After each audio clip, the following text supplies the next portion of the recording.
Hi hello welcome to health talks with Vijitha. ప్రస్తుతం మనతో పాటు ఉన్నారు కావ్య దెందుకూరి, గ్యాస్ట్రో హెపటాలజిస్ట్.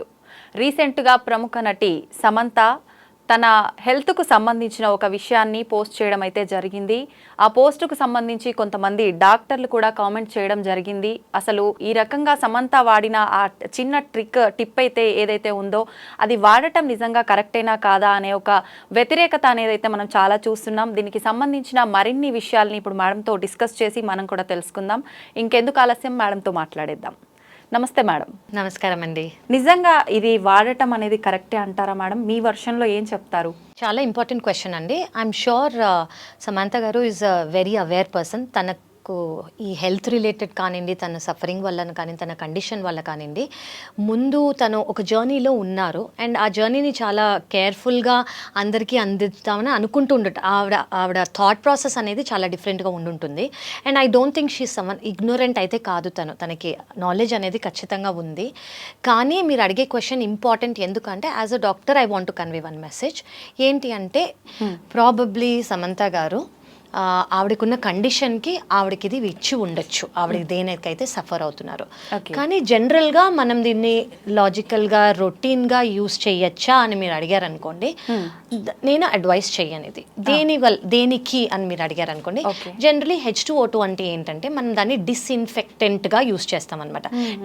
ఇప్పుడు మా హాస్పిటల్స్లో మేము దాన్ని చాలా ప్రోడక్ట్స్ని అంటే మా ఓటీలో యూస్ చేసే వాటిల్లకి స్టెరిలైజ్ చేయడానికి, అంటే స్టెరైల్గా బ్యాక్టీరియా కానివ్వండి ఏవి జర్మ్స్ లేకుండా ఉండడానికి యూస్ చేసే ప్రోడక్ట్. ఇది ఒక రకంగా క్లీన్ చేయడానికి డిస్ఇన్ఫెక్టెంట్ అని అంటాము. ఇప్పుడు మనం ఫ్లోర్ క్లీనర్స్లో చూడొచ్చు, లేదా స్టెరిలైజేషన్ ప్రోడక్ట్స్లో చూడొచ్చు. సో దీనికి యూస్ చేస్తాం అనమాట. ఇది ఎప్పుడు ఫేమస్ అయింది అంటే కోవిడ్ టైంలో ఇది యాక్చువల్లీ ఫేమస్ అయింది. కోవిడ్ టైంలో ఫేమస్ అయినప్పుడు చాలా మంది చిన్నపిల్లలకి యాక్చువల్లీ ఇది నెబులైజేషన్గా ఇచ్చేవారు. అప్పుడు దానికి బెనిఫిట్ అయింది అని కూడా మనం విన్నాము. కానీ రొటీన్ యూసేజ్ అనేది బెనిఫిషియలా, రొటీన్ యూసేజ్ వల్ల దాని డిసడ్వాంటేజెస్ ఏంటి అనేది మనం ఇక్కడ తెలుసుకోవాలి. ఒకటి ఏంటి అంటే అది లాంగ్ టైమ్ ఎక్స్పోజర్ వల్ల నేసల్ లేదా థ్రోట్ ఇరిటేషన్ వచ్చే అవకాశం ఉంది, కొంతమందికి హెడేక్ వచ్చే అవకాశం ఉంది, కొంతమందికి డిజీనెస్ వచ్చే అవకాశం ఉంది, కొంతమందికి వామిటింగ్స్ అలా సెన్సేషన్ వచ్చే అవకాశం ఉంది. సెకండ్ థింగ్ ఏంటంటే ఓవర్ ఇరిటేషన్. అంటే ఇప్పుడు మన రెస్పిరేటరీ ట్రాక్ట్ అంటే ఏంటి అంటే నోస్ నుంచి థ్రోట్ నుంచి లంగ్స్ వరకు అందులో కొన్ని లైనింగ్స్ ఉంటాయి అన్నమాట. సీలియా అంటే ఇప్పుడు మన చర్మం మీద హెయిర్ ఎలా ఉంటుంది అలాగే మన రెస్పిరేటరీ ట్రాక్ట్ మీద కూడా ఇలా సీలియా లాగా ఉంటాయి అన్నమాట.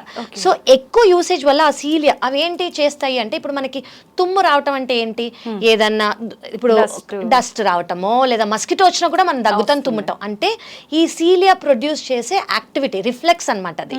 సో ఈ సీలియా అనేది మనకి చాలా ప్రొటెక్ట్ చేసేది.